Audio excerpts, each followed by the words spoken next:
여러분 빅데이터라고 들어보셨죠?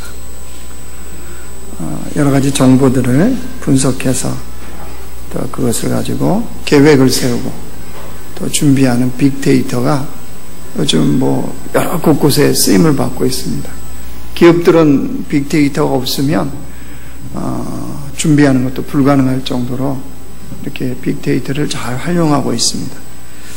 근데 빅데이터를 활용해서요, 사람들이 무엇을 소망하고 있는지, 마음속에 뭘 품고 있는지를 이렇게 조사를 해서 분석을 해봤습니다.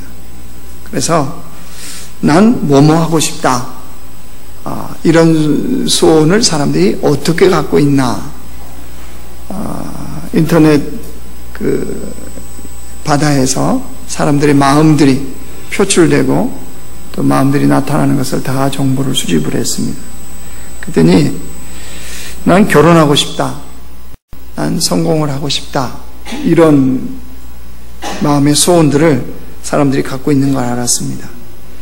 근데 그 중에 가장 많은 게 뭔지 아십니까? 사람들이 가장 많이 갖고 있는 소원, 놀라지 마십시오. 난 죽고 싶다. 여러분, 이게 사람들이 품고 있는 가장 많은 소원이라고요. 이게 빅데이터를 통해서 분석이 되었어요. 어떻게 보면 충격적일 수 있죠. 사람들이 어떻게 이렇게 이런 마음을 품을까? 근데 가만히 생각해 보면 그럴 만도 합니다. 삶이 얼마나 만만치 않습니까? 요즘은 지금 더하죠.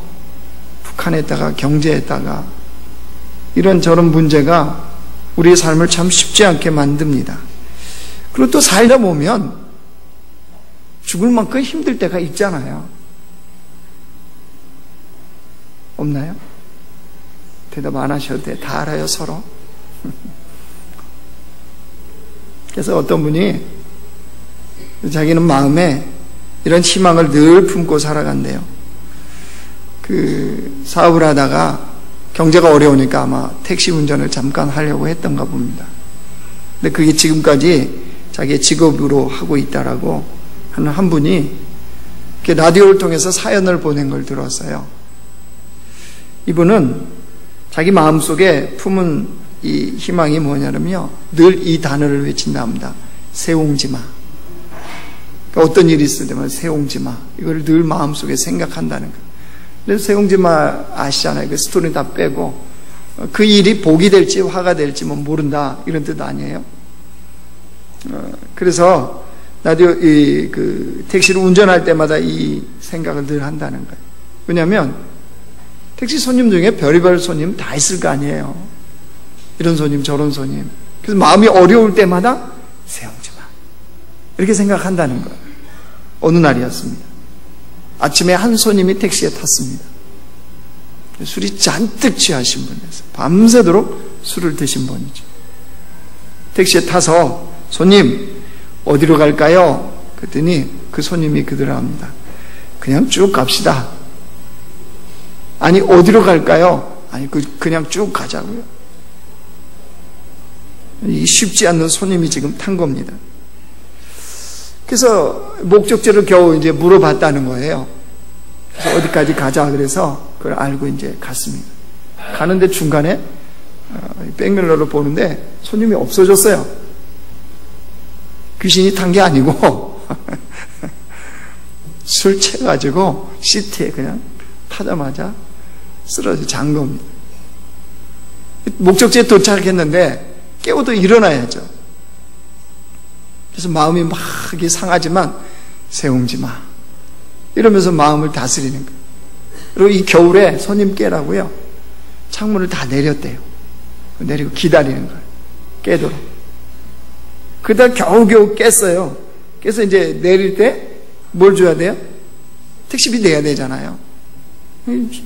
주머니를 뒤줌뒤줌 하더니 지갑이 없다고. 올라올 거 아니에요? 세옹지마 이랬다는 거예요. 돈이 없다는데 어떡하겠어요? 그래서 그냥 가시라고 그리고 내려드렸답니다. 그날 일을 다 마치고 택시를 이제 정리하면서 차 안을 청소하는데 시트 밑에요, 지갑이 하나 딱 떨어져 있더래요. 누구 지갑에? 그 아저씨, 아침에 그 아저씨 지갑이에요. 그래서 택시비도 안 받아 잘 됐다. 그리고 꼴가닥 하려다가 그래도 돌려줘야지 이런 마음이 들더랍니다. 그래서 전화를 해서 그날 지갑을 전해준 거예요. 그랬더니 그 술 취했던 손님이 아주 고맙다고 연신 인사하면서 죄송하다고 그러면서 왜 간밤에 그렇게 취했냐, 자기가 승진을 했다는 거예요. 승진을 해서 밤새 승진 축하주를 마셨나 그렇게 자기가 취했었다 라고 얘기하면서 아내가 그냥 오면 안 된다고 사례를 하고 와야 된다고 그러면서 봉투를 하나 이렇게 주고 가더라고요. 그래서 이제 인사하고 돌아오면서 봉투를 열어봤더니 한 10만 원 정도가 거기 들어있더랍니다. 그래서 이 택시 운전기사 하시는 분이 세웅지 마 그리고 돌아왔다. 사연 끝. 뭘 느끼세요? 어떤 상황에서도 희망과 소망을 잃지 않고 살아가려고 하는 그 모습, 그런 삶의 자세와 태도 정말 훌륭하지 않습니까? 그렇다면 예수님을 믿는 우리는 어때야 될까요? 우리는 삶의 자세와 태도를 어떠하게 하고 주님 앞에 서야 될까요? 특별히 이렇게 삶이 어려울 때, 인생의 고난과 위기를 만났을 때 그리스도인들은 어떤 삶의 자세와 태도를 취해야만 할까요? 여러분, 이것은 무엇으로 결정이 나느냐 그러면요, 이 고난을 바라보는, 어려움을 바라보는 나의 관점이, 나의 그것이 무엇이냐에 따라서 달라집니다. 그래서 우리 그리스도인들에게 고난, 우리 그리스도인들에게 어려움을 나는 무엇으로 해석하고 무엇으로 받고 있느냐, 이게 결정을 하더라는 사실입니다. 여러분, 그리스도인에게서 고난은요, 내 영 안에 하나님의 실제를 경험할 수 있는 공간을 만들어냅니다. 다시 말씀드립니다. 그리스도인에게 고난은 내 영 안에 하나님의 실제를 경험할 수 있는 공간을 만들어내는 것이 뭐냐면 고난인 거예요. 즉, 고난은 하나님의 임재를 누릴 수 있는 복이 되어진다는 사실이에요. 그러니까 이런 눈으로 보면 고난은 우리에게 복이에요, 아니에요? 어째 대답을 안 하시려고 그러십니까? 고난이 복입니까, 아닙니까? 복입니다, 복. 자, 싫으시겠지만 그래도 옆 사람 한번, 자, 우리 인사합시다. 고난이 복입니다. 자, 한 번 더 인사해 주십시다. 많이 누립시다. 시작. 희한한 교회예요. 그러니까 남십자가 교회죠. 뭘 누려요? 고난으로 인한 하나님의 임재를 누리는 사람, 이게 그리스도인이라는 거예요.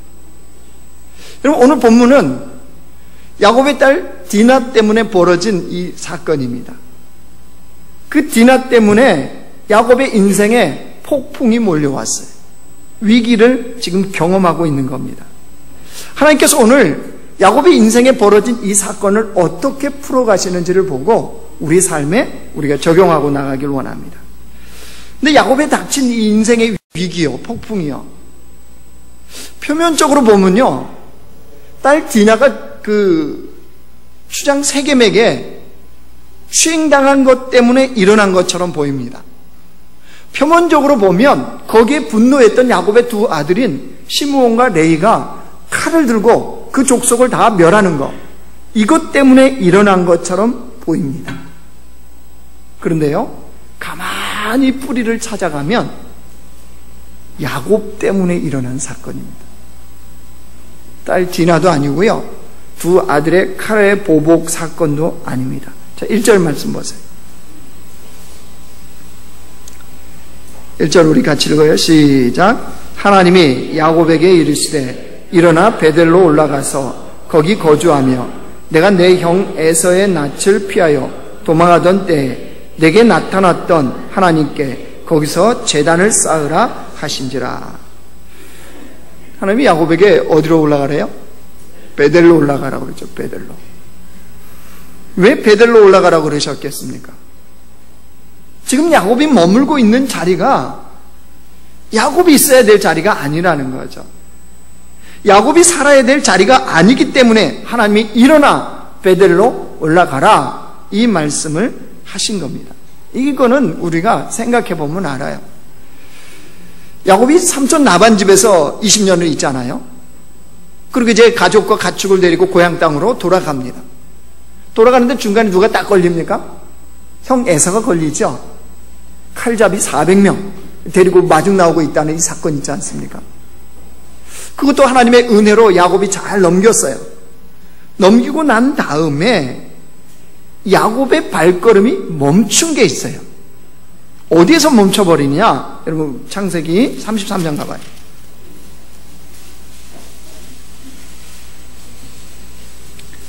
바로 앞장 넘겨보세요. 창세기 33장 17절부터 우리 20절까지 같이 한번 읽어보겠습니다. 33장 17절부터 시작. 야곱은 숫곳에 이르러 자기를 위하여 집을 짓고 그의 가축을 위하여 우릿간을 지었으므로 그 땅 이름을 숫곳이라 부르더라. 야곱이 밧담 아란에서부터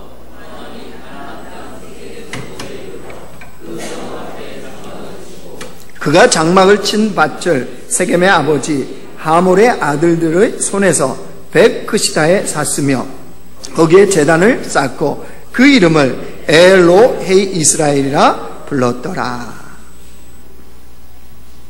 야곱이 원래 어디까지 갔어야 돼요? 오늘 35장 1절에처럼 베델까지 갔어야죠. 근데 야곱이 베델로부터 세겜까지는 한 30km 떨어져 있어요. 베델로 가던 중에 어디서 딱 멈춰버린 거예요? 세겜이요, 세겜. 왜요? 왜 거기서 집을 짓고 우릿간을 짓고 왜 장막을 치고 왜 거기에 있죠? 야곱의 판단에 세겜 땅이 좋아 보인 거예요. 아직도 야곱이 덜 바뀐 거예요. 덜 바뀐 거. 자기 눈에 보이기에 세겜 땅이 안전한 땅으로 보인 거예요. 자기의 가축과 자기의 가족들이 살기에 가장 적절한 장소가 세겜 땅으로 보인 거예요. 그래서 세겜에 집을 짓고 우릿간을 짓고 거기에 정착을 해버린 거죠. 그리고 바로 34장 1절에 뭐가 나와요? 레아가 보세요. 야곱에게 낳은 딸 디나가 그 땅의 딸들을 보러 나갔더니 히 족속 중 하몰의 아들 그 땅의 추장 세겜이 그를 보고 끌어들여 강간하여 욕되게 하고. 그러니까 이 사건이 사실은 누구 때문에 벌어진 거죠? 세겜이 문제인가요? 그 땅을 구경하러 나갔던 디나가 문제인가요? 누구라고요? 야곱이요, 야곱. 일이 엄청난 일이 돼버립니다. 왜 엄청난 일이 됐냐? 이 사건에 분노했던 야곱의 두 아들 시몬과 레이가요, 칼을 들어서 세겜 그 족속들을 다 죽이거든요. 죽인 거로 끝났으면 괜찮은데 그게 아니에요. 야곱의 말을 한번 들어보실래요? 34장으로 넘어와 보세요. 30절. 일이 어떤 일이 벌어진 거냐면요, 이런 결과를 낳는 거예요.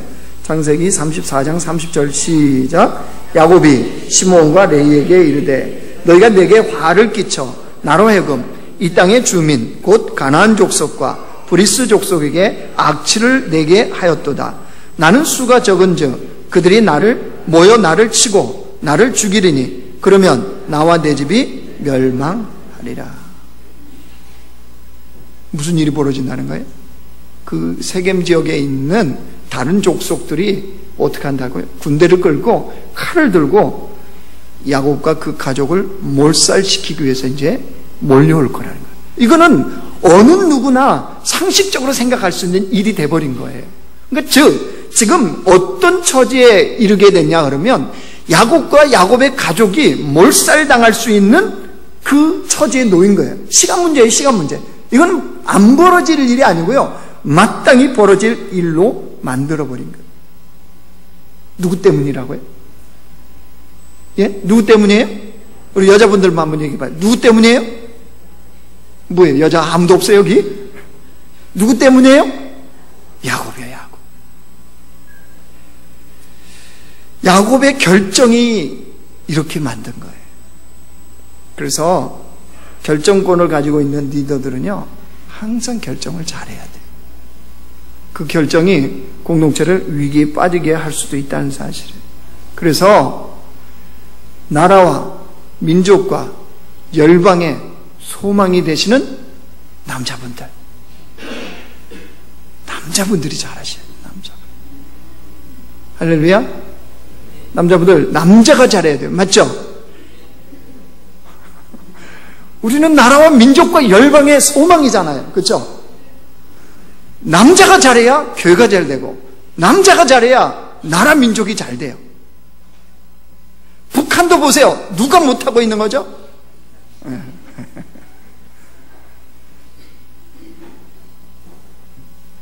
특별히 가정에서 우리 남자분들 잘해야 돼요. 그렇죠? 여러분, 이 남자들이 잘 못하는 게 있어요. 뭘 못하느냐? 기능 물어보는 거 죽어도 못해요. 그 내비를 켜갖고 헷갈렸으면 물어보면 되잖아요. 창문 열고. 죽어도 안 물어봐요. 10바퀴 돌아요. 그래도 모르겠으면 잘못됐나 보다 그냥 가요. 뭘 물어보는 거 한 번만 물어보면 돼요. 마트에 갔으면 이거 사려고 하는데 어느 코너에 있냐고 그 하신 분들한테, 일하시는 분한테 물어보면 되잖아요. 카트 밀고 물어봐요, 안 물어봐요?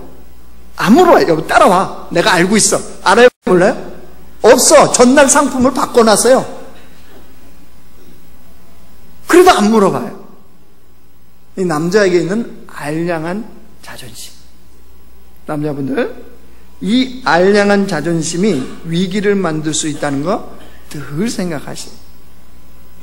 미국에요, 한 가정에 남편이고 또 아이들의 아빠인 한 남자가 있었습니다. 모처럼 휴일에 아이들을 데리고 카약이죠, 카약. 조그만 배를 태워가지고 그 동네 주변에 있는 강을 이렇게 탐험하려고 하는 계획을 세운 거예요. 그래서 원래 계획은 이랬답니다. 그 집 주변에서 이제 출발을 해서 한 2시간 정도 이렇게 흘러가면 다리가 하나 나오는 거예요. 다리가 나오면 그 다리에 이제 멈추면 아내한테 전화를 하면 아내가 집에서 차를 가져와서 자기들을 태우고 가는, 이게 이제 계획이었던 거예요. 계획을 세우고 이제 출발하려고 하니까 아이들이 너무 좋아하죠. 아내가 한마디 했어요. 뭐라고 얘기했냐? 코스 잘 확인했냐? 지도는 혹시 챙겼느냐? 이게 또 자존심 확 상하고 잔소리로 들린 거예요. 그래서 됐다, 나 다 알고 있다. 사실은 안 챙겨갔거든요. 근데 이 남편이 그 알량한 자존심에 믿는 게 하나 있었어요. 뭐겠어요? 휴대폰. 너무 잘 나오잖아요, 요즘. 그죠? 이 휴대폰 GPS를 통해서 확인하면 위치도 알 수 있고 딱 알 수 있겠다, 이 마음을 탁 먹고. 요즘 얼마나 잘 나옵니까? 그 지퍼백 요즘 물속에 들어가도 다 이렇게 되는 거 있잖아요. 거기에 딱 챙겨서 배를 타고요, 아이들 막 신나는데 출발 딱 한 거예요. 1시간쯤 지났습니다. 위치가 언제쯤 왔나 그러고 이제 확인하려고 자기의 휴대폰을 찾는 거예요. 그런데 없어요. 어떻게 된 일일까요? 배를 타고 분명히 챙겼어요, 배에. 지퍼백이 넣었단 말이에요. 방수 지퍼백에.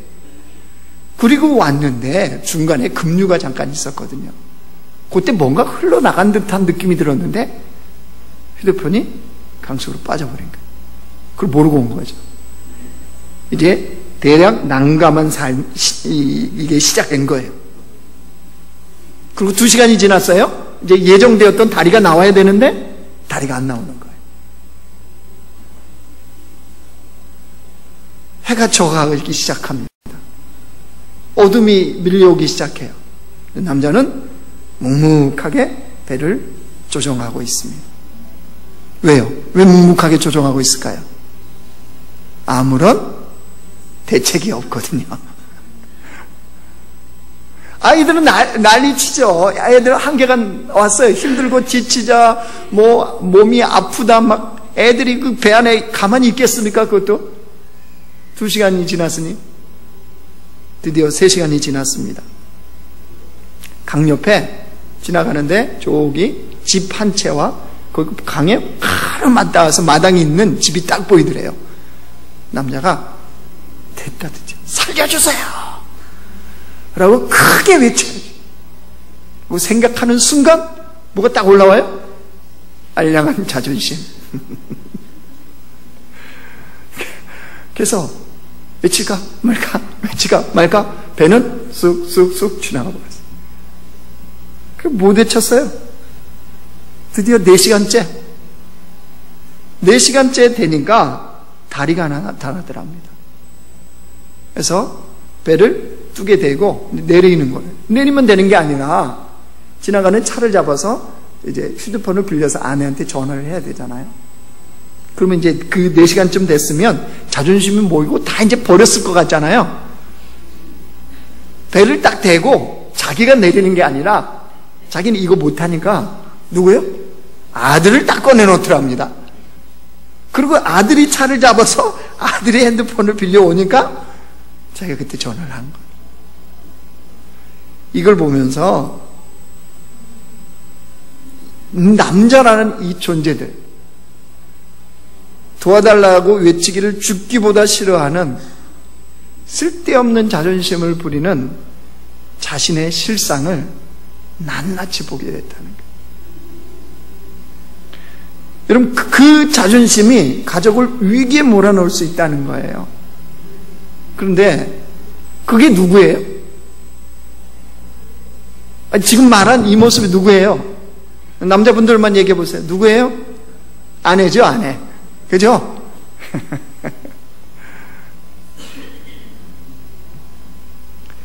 위기와 곤란에 빠진 야곱 때문이에요. 야곱 때문에. 그런 야곱에 하나님이 베델로 올라가라 이런 말씀하셨어요. 이게 야곱이 이제 어떻게 움직이는지 보십시오. 3절 보세요. 창세기 35장 3절. 자, 우리가 같이 읽어요. 시작. 우리가 일어나 베델로 올라가자. 내 환난 날에 내게 응답하시며 내가 가는 길에서 나와 함께 하신 하나님께 내가 거기서 제단을 쌓으려 하노라 하매. 베델로 올라가자. 하나님 말씀하신 대로. 근데 베델로 올라가서 뭐 하겠다는 거예요? 여러분, 베델로 올라가는 목적이 뭡니까? 목적이. 왜 인생의 환난을 만났는데, 위기를 만났는데 베델로 왜 올라가요? 뭐 하기 위해서? 그 3절에 다시 보세요. 내가 거기서 제단을 쌓으려 하노라. 이게 목적이죠. 제단을 쌓는다는 게 뭡니까? 예배죠, 예배. 하나님 앞에 서는 거예요. 하나님 앞에. 인생의 위기가 오면, 어려움이 오면 어디에 서야 된다고요? 하나님 앞에 서야 된다는 거예요. 그러면 그렇게 질문할 수 있어요. 아니, 하나님 앞에 서는 것이 무슨 하나님의 문제를 풀어가는 거냐면, 아니, 문제를 어떻게 풀어가? 인생의 문제를. 도대체 하나님이 풀어가시는 방식이 하나님 앞에 서게 한다는 거, 이게 무슨 인생의 위기를 풀어가는 방법이냐라고 말할 수 있어요. 여러분, 생각해 보세요. 우리 인생의 정말로 그 공고함들, 우리 인생의 모든 공고함들의 원인은 어디서 오던가요? 하나님으로부터 멀어질 때 아닙니까? 어느 때 밥맛이 없어져요? 어느 때 살만한 그 기운이 안 나요? 삶이 내가 원하는 대로 안 풀렸을 때입니까? 아니에요. 가만히 돌아보세요. 하나님으로부터 멀어지면 멀어질수록 우리의 삶의 공고함은 커지게 되어 있습니다. 남유다의 11대 왕이요, 요담입니다. 요담인데 그의 아버지가 누구냐 하면 우시아입니다. 우시아 왕이 남유다를 52년 동안 정말 탁월하게 통치를 합니다. 그래서 아버지 우시아 때 남유다가 든든히 세워져요. 근데 이 우시아가, 아버지 우시아가 좀 나라가 든든히 세워지니까 교만해졌던가 봐요. 성전에 들어가서 제사장이 분향을 해야 되는데 자기가 분향을 해버려요. 그 바람에 하나님이 우시아를 치십니다. 그러니까 우시아가 나병에 걸려요. 나병에 걸리니까 당연히 격리죠. 그 우시아 왕이 죽는 날까지 별궁에 격리가 된 상태에서 그 인생을 마칩니다. 그걸 누가 똑똑히 본 거예요? 아들 요담이 본 거예요. 요담이. 근데 그 요담이 이제 왕이 되었네요. 왕이 되었는데 평생 그가 하지 않은 게 있어요. 뭘 안 했느냐? 여러분, 역대하 27장 한번 가보세요.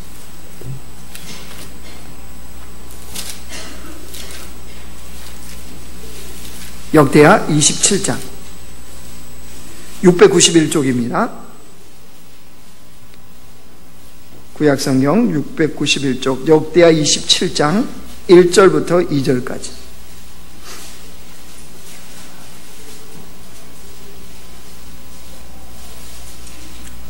같이 읽어요. 역대하 27장 1절 2절 시작. 요담이 왕위에 오를 때 나이가 25세라 예루살렘에서 16년 동안 다스리니라. 그의 어머니의 이름은 여루사여 사독의 딸이더라. 요담이 그의 아버지 우시아의 모든 행위대로 여호와 보시기에 정직하게 행하였으나 여호와의 성전에는 들어가지 아니하였고 백성은 여전히 부패하였더라. 요담이 다스리던, 요담이 통치하던 그때에 백성들은 여전히 부패했다는 거예요. 그리고 25세 왕위에 올랐는데 몇 년 동안 통치했어요? 16년을 통치했다고 그러죠. 이게 몇 살에 죽은 거예요? 41살에 죽은 겁니다. 이게 별로 요담의 인생이 좋아 보이지가 않아요. 근데 성경에 오늘 뭐라고 기록됐어요? 이전에 여호와의 성전에는 들어가지 아니하였고. 또 요담이 하나님을 찾는 그 성전에 들어갔다 안 들어갔다? 안 들어갔다. 이름이 왜 요담이에요?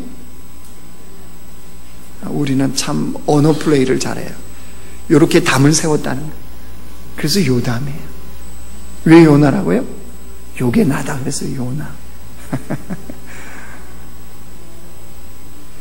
여호와 앞에 담을 세워버렸다는 거예요. 성전에 안 들어갔다는 거예요. 무슨 말입니까? 하나님을 등진 채로 살았다는 거예요. 여호와의 보시기에 정직하게는 행했대요. 근데 백성들은 부패했대요. 여호와 보시기에 정직하게 행했는데 뭐 했대요? 16년밖에 안 해요, 통치기간. 그래서 성경이 딱 봤더니 여호와의 성전에는 들어가지 아니하였다. 그래서 하나님께서 우리에게 뭐라고 말씀하십니까? 야고보서에 하나님을 가까이 하라. 그리하면 너희를 가까이 하시리라. 주의 백성들은 하나님께 가까이 가야 되는 그런 인생입니다. 야곱이 하나님께 가까이 하는 이 작업을 시작하자 하나님이 어떤 일을 하세요? 창세기로 다시 넘어오세요. 5절 말씀 보세요. 5절 35장 5절. 그들이 떠났으나 하나님이 그 사면 고울들로 크게 두려워하게 하셨으므로 야곱의 아들들을 추격하는 자가 없었더라. 야곱이 이런 방법이 있을 거라 생각했을까요? 없었죠. 하나님이 이렇게 인생을 풀어갈지는, 야곱은 지금 죽었다 이거는 그러고 생각하던 차였던 거죠. 그런데 주님이 나타나셔서 야곱에게 일어나 베델을 올라가라. 그 말씀에 야곱이 순종하니까 하나님이 주변에 있는 모든, 그러니까 야곱과 야곱의 가족을 죽이기 위해서 칼을 뺐던 이 모든 족속들에게 어떤 것을요? 큰 두려움이 임하게 했다는 거예요. 그래서 결코 머리털 것 하나 손대지 못하도록 하나님이 막으셨다는 거예요. 그리고 야곱이 드디어 어디로? 베델로 올라간 겁니다. 그럼 7절 가보세요. 7절. 7절 같이 읽어요. 시작. 그가 거기서 제단을 쌓고 그곳을 엘베델이라 불렀으니 이는 그의 형의 낯을 피할 때 하나님이 거기서 그에게 나타나셨음이더라. 하나님 앞에 드디어 섰어요. 누가요? 야곱이. 그리고 이름을 뭐라고 그것을 불렀대요? 엘베델이라. 이름 이상하지 않아요? 예전에 형 낯을 피해서 도망갔을 때 그때도 이름을 정했어요. 그것을 뭐라고 불렀어요? 베델이라고 불렀죠. 근데 이번에는 엘베델이라고 불렀대요. 베델이 무슨 뜻입니까? 베트엘, 그래서 하나님의 집 이런 뜻이에요. 그 엘베델은 뭐예요? 자, 관주성경 1구로 써져 있죠. 밑으로 쭉 내려와봐요. 뭐라고 써졌습니까? 베델의 하나님. 그죠? 베델과 엘베델은 무슨 차이예요? 강조점이 다른 거예요. 핵심이 다른 거예요. 베델은 장소가 강조예요. 장소. 하나님의 집이구나 여기가. 그런데 엘베델은 뭐가 핵심이겠습니까? 하나님이야, 하나님. 여러분, 이 차이인 거예요. 이 차이. 무슨 말이냐? 야곱이 드디어 깨달은 거죠. 그리고 고백하는 거예요. 무엇을요? 하나님의 백성들의 인생에서 가장 중요한 것은 그 집도 기족도 성공도 눈에 보이는 그 어떤 것도 아닌 하나님 그 자체라는 사실을 야곱이 드디어 알게 된 거예요. 가족이 몰살당한 위기 같은 이 상황을 벗어난 다음에 주님 앞에 선 다음에 야곱이 드디어 깨달은 것은 우리 인생의 가장 중요한 것은 베델도 아니요 엘베델, 하나님 그 자체, 그 자신, 그분이 중요하다는 사실을 드디어 깨달은 거죠. 예배는 바로 그거예요. 그걸 인정하는 거예요. 나의 인생에 내가 중요하게 여기는 일도, 물질도, 자녀도, 그 어떤 내 생명도 아닌 바로 누구요? 하나님이십니다. 이걸 인정하는 게 예배고, 야곱이 제단을 쌓았다는 것은 바로 그겁니다. 무슨 말입니까? 다시 그 삶을 하나님께로 돌이키는 거죠. 세겜에 묶여있고 세겜을 좋아 보이고 세겜에서 무언가를 하려고 했던 자신의 생각을 내려놓고 하나님 앞에 서는 이것이 바로 야곱이 오늘 고백한 엘베델이라. 여러분, 우리 인생에 하나님의 방법대로 풀어가면 될까요, 안 될까요? 할렐루야 찬양대로 돼요, 안 돼요? 다시 한번 대답합시다. 잘 돼요. 시작. 네, 잘 돼요. 하나님이 풀어가시면 돼요. 그러니까 야곱이 세겜에 머물렀다는 거는요, 여전히 자기 방법으로 풀어보고 싶은 거예요. 그러니까 눈에 보이는 목처지도 좋고 사람들도 있고 너무 좋은 거죠. 이게 자기가 풀려고 하는 게 세겜인 거예요. 그러나 올라가서 엘베델, 아하, 하나님이 푸시면 되는구나.